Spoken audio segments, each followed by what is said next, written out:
قبلہ کاری محمد بن یامین صاحب اتاری بڑے خوبصورت انداز میں آج کی اس محفل پاک کی مناسبت سے منتخب اور چنیدہ آیات کی تلاوت عطا فرما رہے تھے،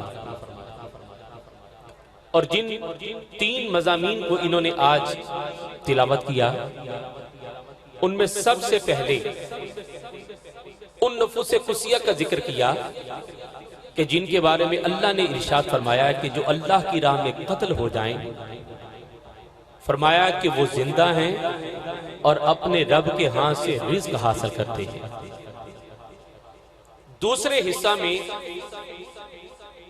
سرکار دو عالم صلی اللہ علیہ وآلہ وسلم کی بعثت کا رحمت للعالمین، آپ کے عالمین کے لیے رحمت بنا کر بھیجے جانے کا ذکر، اور تیسرا حصہ سرکار کو کوثر عطا کرنے کا۔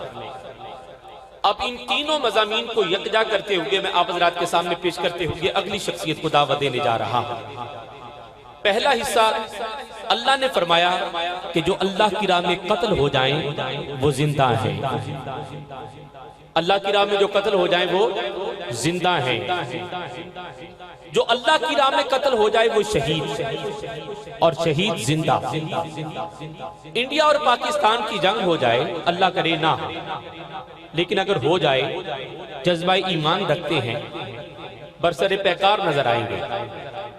انڈیا کی طرف سے جو فوج اور پاکستان کی طرف سے جو فوج آپس میں تصادم اور میدان حرب و ضرب میں اترے اور دونوں طرف سے انسان قتل ہو جائیں تو آپ شہید کنہیں کہیں گے؟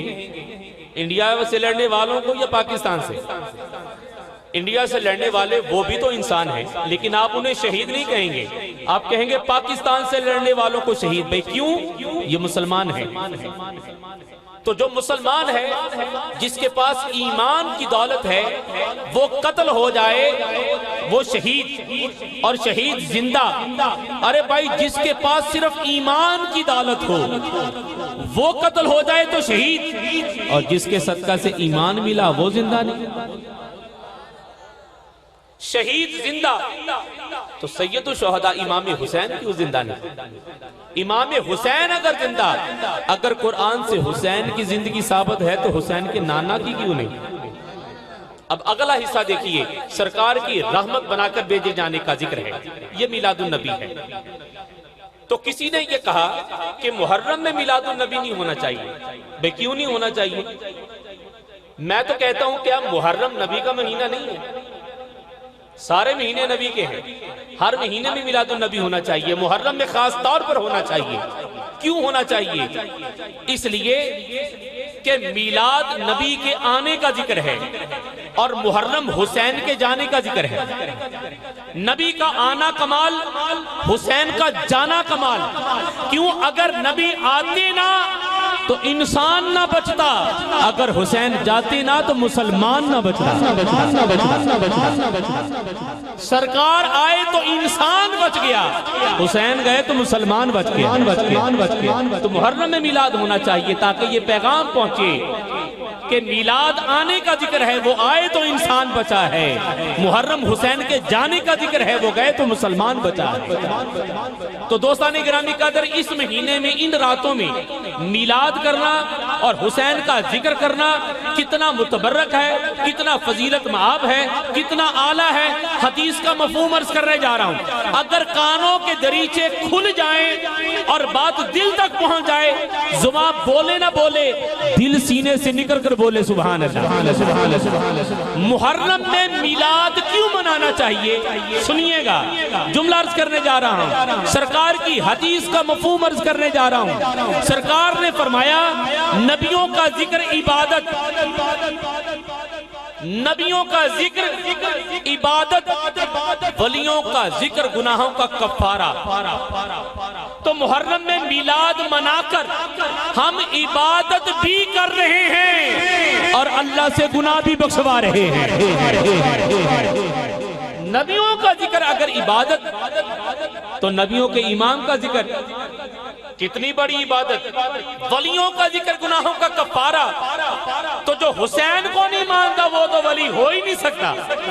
ولیوں کا ذکر گناہوں کا کفارہ اور سید الاولیاء حسین بادشاہ کا ذکر. تو ہم آج کی رات محرم میں میلاد منا کر ایک ہی وقت میں اللہ کی عبادت بھی کر رہے ہیں اور حسین کا ذکر کر کے اپنے گناہ بھی بخشوا رہے ہیں. اللہ اکبر. یا رسول اللہ، یا زندہ باد، مرد آباد. اب آگے چلیے گا، میں اپنی گفتگو کو سمیٹ رہا ہوں. اب میں نے کوثر کا ذکر کرنا ہے، کوثر کا ذکر کرنا ہے. حضرات گرامی کا تعداد ہو 1 2 3 4 5 6 10 100 1000 لاکھ کروڑ ارب خرب. جب ان سے بات بڑھ جائے تو پھر کہا جاتا ہے کثیر. اب کثیر کی کوئی حد نہیں، کثیر کی کوئی حد نہیں. جب کثیر کی کوئی حد نہیں تو کوثر کی حد کیسے ہو سکتی ہے؟ کثیر کی کوئی حد نہیں، کوثر کی کوئی حد کیسے ہو سکتی ہے؟ تو اللہ نے اپنے محبوب کو کوثر عطا کر کے اعلان کر دیا اب براہ راست نہ آنا، ڈائریکٹ ہونے کی کوشش نہ کرنا. میں نے کوثر کا مالک محمد کو بنایا ہے. اب جس کو جو چاہیے، جب چاہیے، جہاں چاہیے وہ محمد سے مانگے. کسی کو کچھ نہیں ملتا تیری عطا کے بغیر، خدا بھی کچھ نہیں دیتا تیری رضا کے بغیر. اور سیدی اعلیٰ حضرت کہتے ہیں میں تو مالک ہی کہوں گا کہ ہو مالک کی حبیب، یعنی محبوب و محب میں نہیں میرا تیرا تیرا. اب جس کو جو بھی چاہیے وہ در مصطفیٰ سے مانگے. بخشش چاہیے در مصطفیٰ سے مانگے، رزق چاہیے در مصطفیٰ سے مانگے، جو چاہیے در مصطفیٰ سے مانگے. اور عزیزان من، یہ محفل پاک سجا کر دہلیز مصطفیٰ پر ہم حاضر ہو کر اپنی جولیاں دراز کر کر کے مانگ کیا رہے ہیں؟ ہم مانگ کیا رہے ہیں؟ دربار مصطفیٰ میں حاضر ہو کر صمیم قلب سے عرض کرتی ہیں کریمہ مانگنے کا شعور نہیں. اتنے بڑے سخی سے مانگے بھی تو کیا مانگے؟ ظرف چھوٹا ہے، طلب چھوٹی ہے، مانگے ہی تو بھی کیا مانگے؟ عرض کرتی ہیں ہم کو اپنی طلب سے سوا چاہیے، ہم کو اپنی طلب سے سوا چاہیے. آپ جیسے ہیں ویسی عطا چاہیے. ہم کو اپنی طلب سے سوا چاہیے. آپ جیسے ہیں ویسی عطا چاہیے. آپ جیسے ہیں ویسی عطا چاہیے. آپ جیسے ہیں ویسی عطا چاہیے. حضرات میری گفتگو مکمل، لیکن یہاں پر اہتماماً ایک عرض کرتا چلوں. اللہ نے وَأَمَّا السَّائِلَ فَلَا تَنْهَرْ کہتے ہوئے اپنے حبیب سے کہہ دیا حبیب آپ کے در ناز پر جو سائل آ جائے، جب آ جائے، جو مانگے خالی نہ جائے، جو آ جائے خالی نہ جائے. ایک عربی آیا، بات بڑھ گئی، اجازت ہو تو عرض کر دوں. مدنی کہتے ہیں جو مدینہ میں رہتا ہو، عربی کہتے ہیں جو مدینہ سے دور کسی دیہات میں رہنے والا. آیا اللہ کے نبی سے عرض کیا کہ حضور کچھ زاد راہ چاہیے اور ایک سواری چاہیے. سرکار نے اہتمام فرما دیا، صحابہ کرام کی ڈیوٹی لگا دی، اہتمام ہو گیا، زاد راہ بھی ہو گیا، سواری کا اہتمام بھی ہو گیا. وہ سواری لے کر زاد راہ لے کر دربار سے نکلا. سرکار نے فرمایا آج یہ جو مانگ لیتا میں محمد عطا کر دیتا. بہت بڑا جملہ ہے. سرکار نے فرمایا جو مانگ لیتا میں محمد عطا کر دیتا. حضرت علی بھی اس دربار میں ہے. علی پاک کہتے ہیں کاش آج اس سائل کی جگہ میں علی ہوتا، بتاتا کہ محمد سے مانگنا کیا ہے. آج وہ مائل بعطا اور بھی کچھ مانگ، اب تنگ یہ داما پہ نہ جا اور بھی کچھ مانگ. کہ وہ تو عطا کرنے میں اتنے سخی ہیں، اتنے سخی ہیں. چرندے ہوں، درندے ہوں، پرندے ہوں، درندے ہوں، خزندے ہوں، اپنے ہوں، غیر ہوں، انسان ہوں، جن ہوں، مسلمان ہو، کافر ہو، جب بھی جس نے جہاں بھی کریم آقا کے دربار کی طرف رجوع کر کے مانگا ہے، سوال بعد میں کیا ہے، لجپال نے پہلے عطا کر دیا ہے.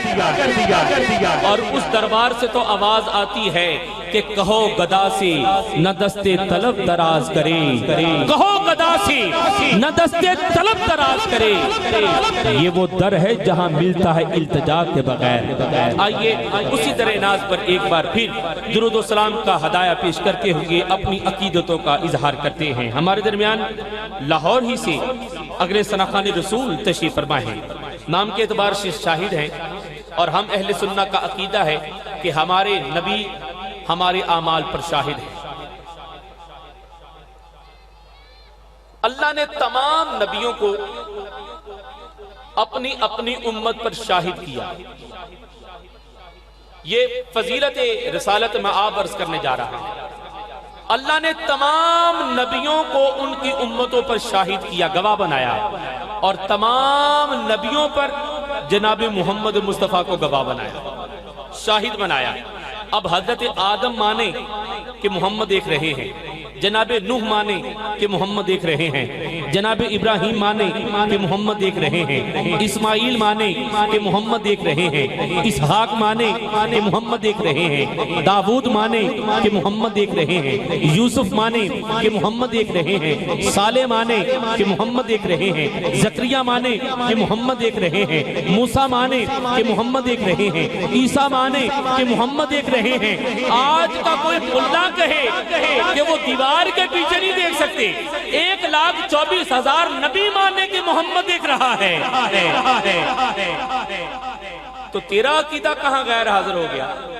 اہل سنت کو یہ توفیق ملی ہے، یہ جہاں بھی بیٹھتا ہے اس ایمان کے ساتھ بیٹھتا ہے کہ میری نظر دیکھے نہ دیکھے، مدینے کی تاجدار کی نظر مجھے دیکھ رہی ہے۔